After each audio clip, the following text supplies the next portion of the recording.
Hey guys, Michael J. Crawford here, and welcome to part 7 of our Section 31 review. Before I get started today, I do want to respond to Trustin P9504, that name just rolls off the tongue, who says, "Thanks for that animation, Salty. I got my nightmare..." Oh, wait, hold on. Let me back up, and... Okay, this should be better. "Thanks for that animation, Salty. I got my nightmare all lined up for tonight." Well, you're welcome, Trustin. Anything to help a friend. I recognized the weapon because I ordered it to be built. No. Don't you know that the villain is never supposed to actually reveal that they're the ones behind everything until the end of the... Oh, wait, that's right. She's not the villain, I guess. Gather your people. We're going to need every one of them. I have to admit, at this point, I'm just a little confused as to who exactly is in charge here. What's even more confusing is where exactly are they?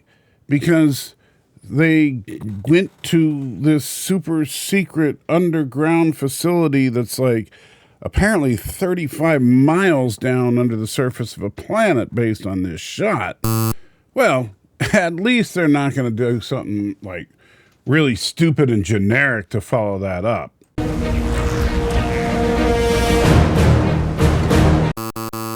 Okay, I know some of you are probably thinking that, geez, Salty, it's a little bit harsh of you to put 3 red turds down for them just having a slow motion walk towards the camera. Yes, it's incredibly generic. Yes, we've seen it 8 million times before and frankly done better and with less color filters in the shot. But 3 red turds, really? To which I say, no. Honestly, that's only worth about 2 red turds.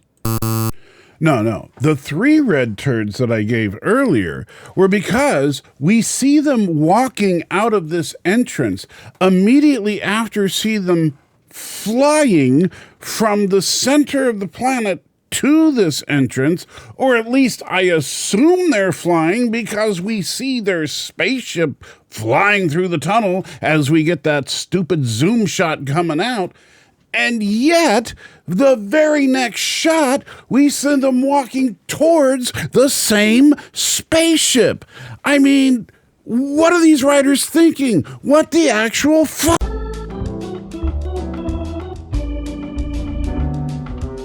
I called it the godsend. The Solarbanite.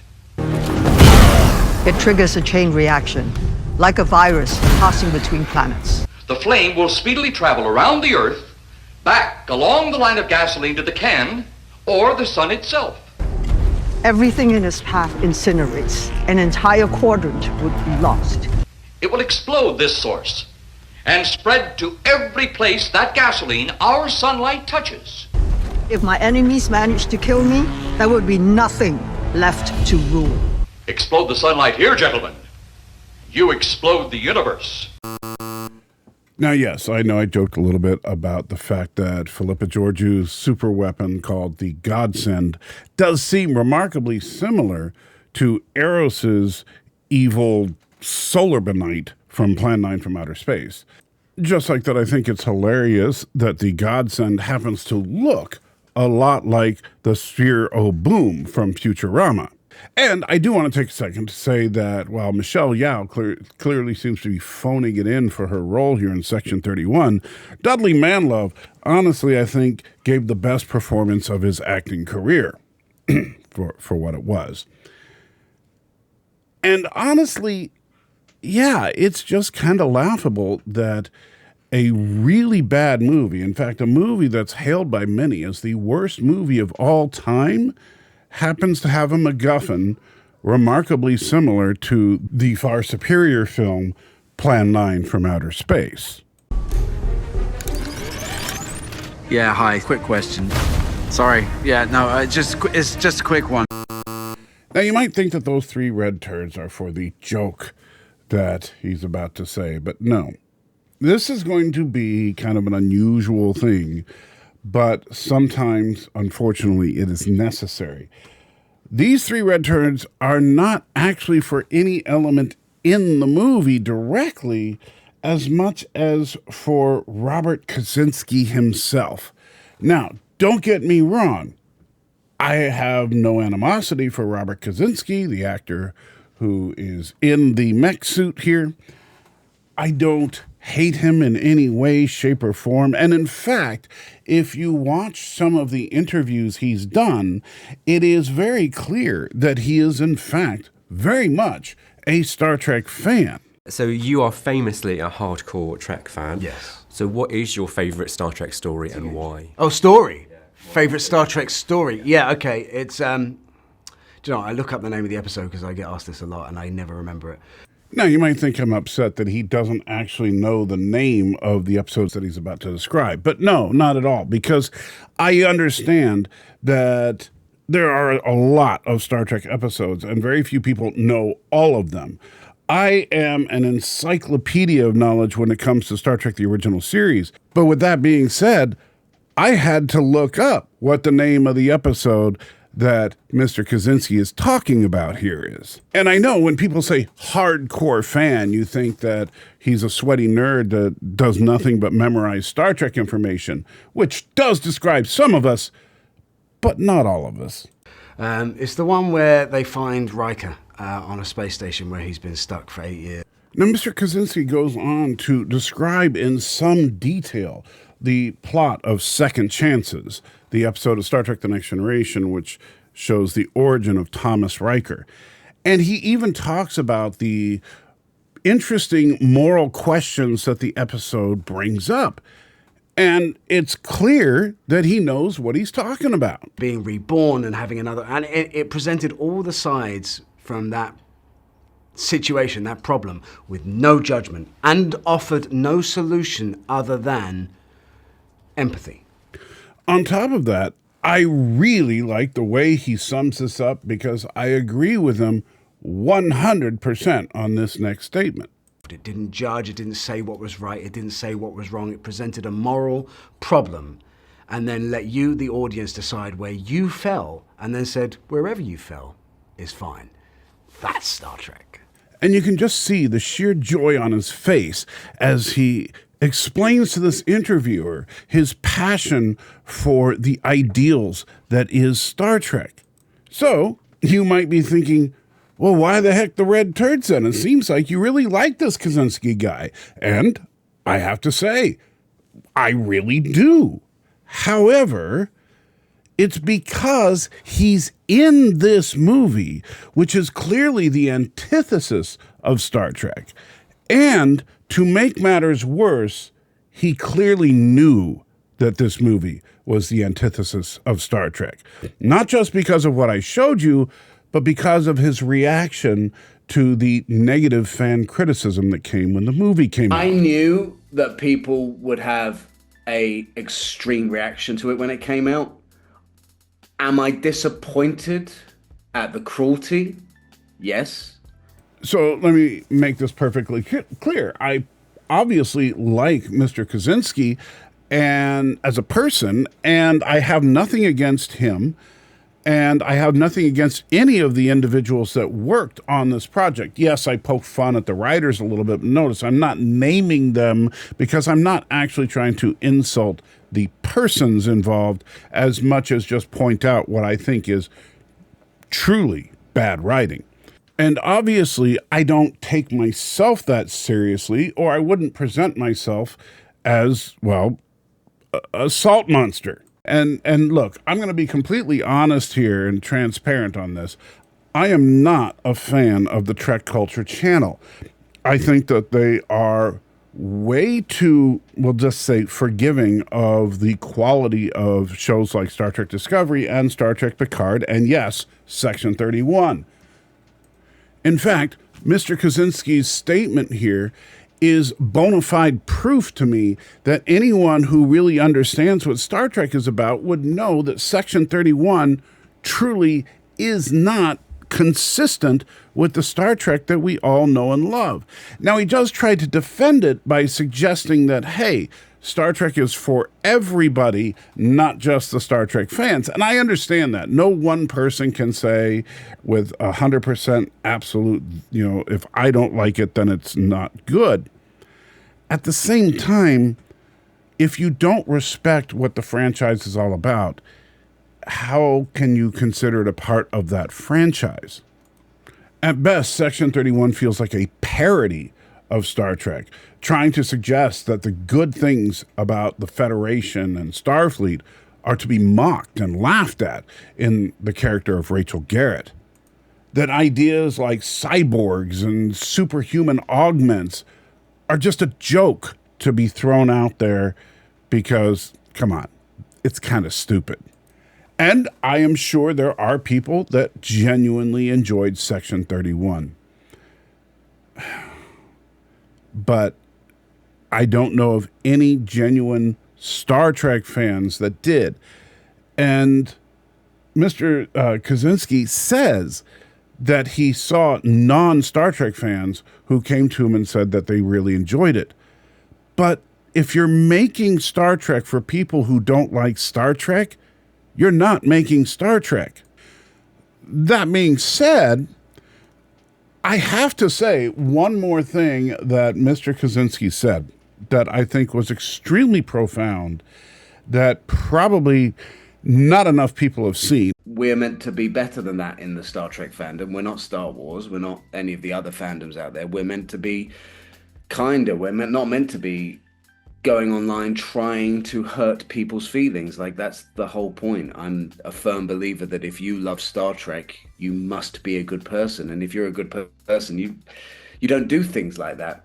On this, I just want to say, bravo, Mr. Kaczynski. I agree with you 100%. In fact, I agree with you so much that I'm going to even give it not one, not two, but 3 green turds just for that comment. One of the reasons that this is no longer the anti-Trekker channel and that I'm no longer really associated with people like Doomcock or Nerdrotic is over this very type of issue. I wholeheartedly endorse criticizing bad Star Trek or Star Wars or anything else. I absolutely believe that we should, and in fact, as fans, are obligated to point out to the producers of this content when we do not believe that it lives up to our standards.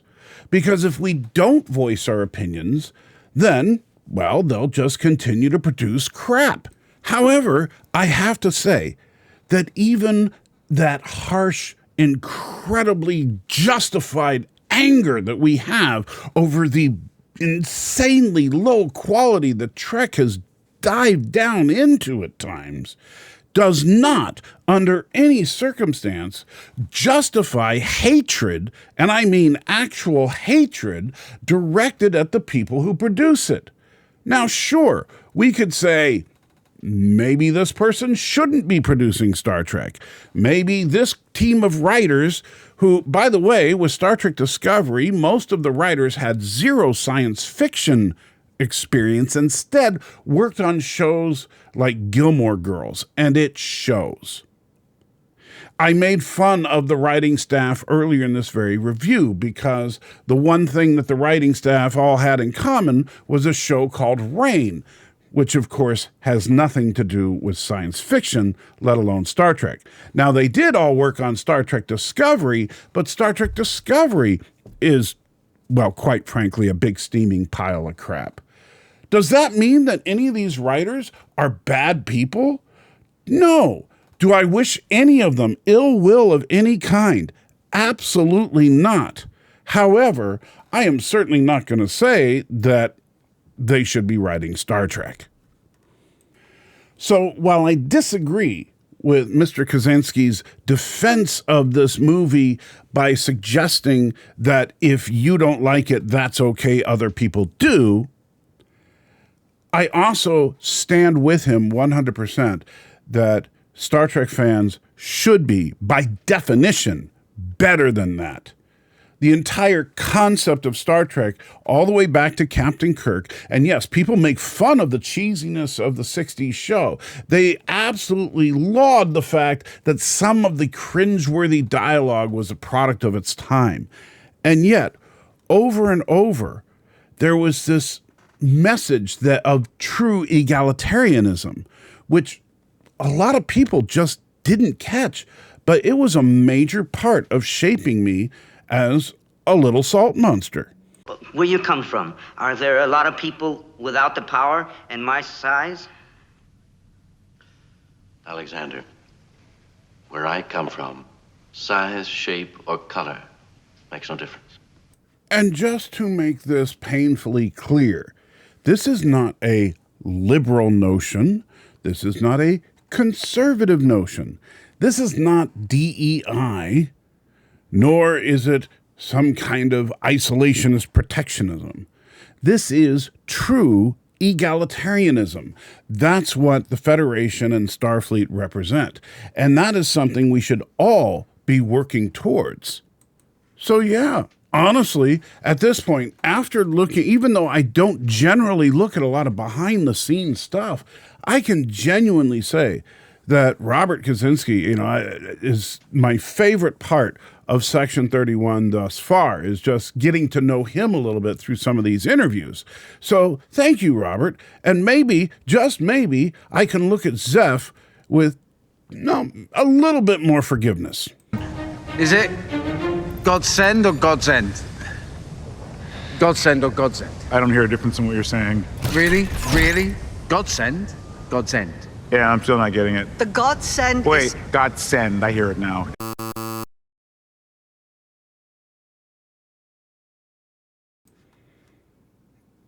You know what? This show. I'm done. I'm telling. I quit before this time.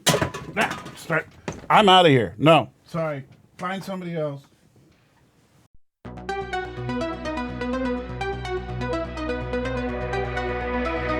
On the distant, dusty world of M113 lived a hairy, crusty monster named Salty. Had a show where he'd rant, review, and fight, but Section 31 ruined his night. Oh no, I can't take no more. These jokes are so bad, they're rotten to the core. I'm out, I quit, this show's just lame. I think the writers are acting like it is all just a game.